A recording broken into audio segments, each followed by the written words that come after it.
घनश्याम तिवारी जी, सरकारें आपने भी चलाई, आम आदमी परेशान है, महंगाई है, इस बात से आप भी इनकार नहीं करेंगे। नमस्कार गरिमा जी, आपको, दर्शकों को और को पैनलिस्ट को। मैं कुछ पढ़ना चाहता हूं। प्रधानमंत्री पद की गरिमा का भी काफी पतन हुआ है। खाने पीने के सामान के बढ़ते दामों से घरों का बजट बिगड़ गया है और सरकार के चलते सरकार की देख रेख में ये महंगाई बहुत तेजी से बढ़ी है। ये कौन कह रहा है? ये भारतीय जनता पार्टी का 2014 का घोषणा पत्र कह रहा है।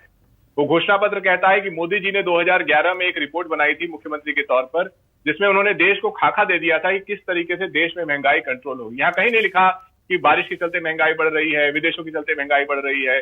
यहाँ से ये लिखा है कि मोदी जी एक आएंगे, उनके पास एक जादुई छड़ी है, वो जादुई छड़ी घुमाएंगे और इस घोषणा पत्र के अनुसार महंगाई समाप्त हो जाएगी।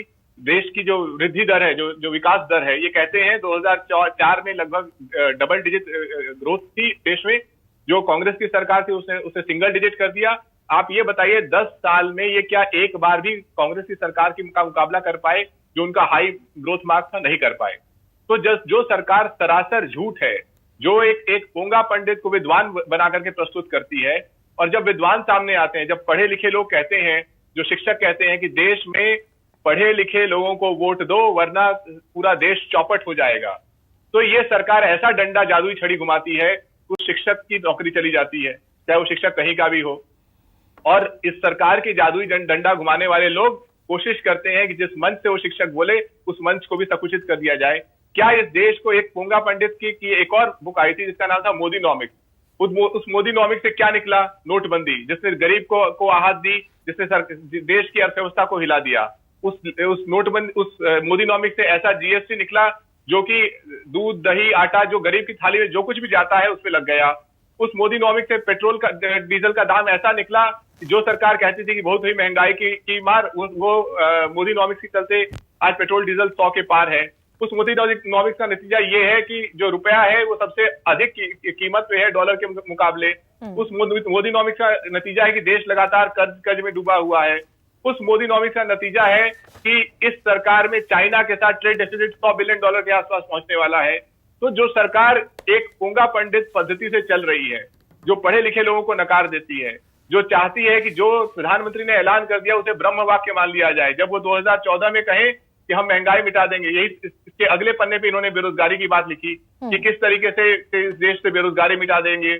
उसके अगले पन्ने पे इन्होंने अपने घोषणा पत्र में लिखा, कोई भी देख सकता है इसे, काले धन के बारे में लिखा कि किस तरीके से दुनिया भर से काला धन लाएंगे। उसके आगे भ्रष्टाचार के बारे में लिखा।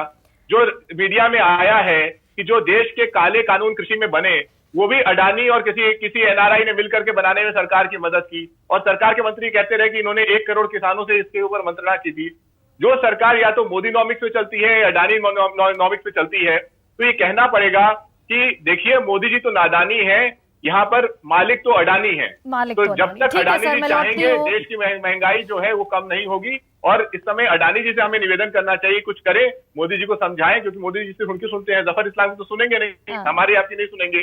तो मैं अडानी जी से निवेदन करता हूं कि मोदी जी को समझाएं कि थोड़ी महंगाई पे कुछ काम करें, थोड़ी बेरोजगारी पे काम करें। ये जो नूह हरियाणा में जिस तरीके से बस्तियां जलाई जा रही हैं उस पे काम करें। गरीबी पर काम होना जरूरी है, किसी के कहने से भी काम हो। घनश्याम जी, मैं लौटूंगी।